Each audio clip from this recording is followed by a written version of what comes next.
বৃষ্টির জল গাছেদের জন্য অমৃত, সেটা আমরা সকলেই জানি। তবে সেটা ততক্ষণই যতক্ষণ না একটানা বৃষ্টি হচ্ছে আর গাছের গোড়ায় জল জমেই থাকছে। তো আমাদের এখানে একটানা 2 সপ্তাহ ধরে বৃষ্টি হয়েই যাচ্ছে।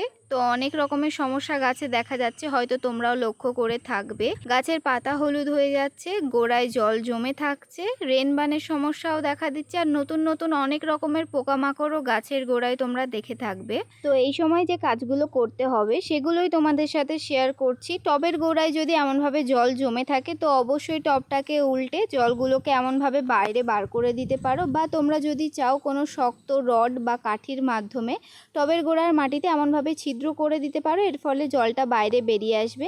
এবার অনেক সময় খেয়াল করে থাকবে এমনভাবে ছিদ্র করে দেওয়ার পরেও টবের গোড়া থেকে জল যাচ্ছে না, তো সেক্ষেত্রে বুঝতে হবে যে নিচেই যে ড্রেনেজ হোলগুলো থাকে সেগুলো কোনো না কোনো কারণে বন্ধ হয়ে গেছে। তো সেক্ষেত্রে টবটাকে উল্টো করে নিচের দিকে যে ড্রেনেজ হোলগুলো থাকে সেই হোলগুলোকে নতুনভাবে আবার ফাঁকা করে দেবে, এর ফলে খুব ভালোভাবে জলটা বাইরে বেরিয়ে আসবে আর গাছের গোড়ায় জল জমে গাছের গোড়াও পচে নষ্ট হবে না।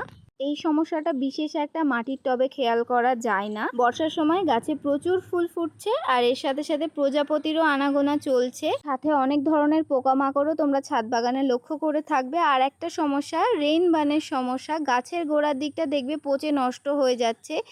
আর তোমাদের ওখানে যদি বৃষ্টি না হয় সেক্ষেত্রে তোমরা ফাঙ্গিসাইডের স্প্রে করতে পারো। আমাদের এখানে একটানা বৃষ্টি হচ্ছে বলে আমি এটা করতে পারছি না। আর আরেকটা জিনিস খেয়াল করবে, গাছের সমস্ত পাতা আস্তে আস্তে হলুদ হয়ে যাচ্ছে, সেক্ষেত্রে তোমরা পাতাগুলোকে ছিঁড়ে ফেলে দেবে, এর ফলে ফাঙ্গাসের আক্রমণ হবে না। তো আজ এতটুকুই, দেখা হচ্ছে পরের ভিডিওতে। সকলে ভালো থেকো।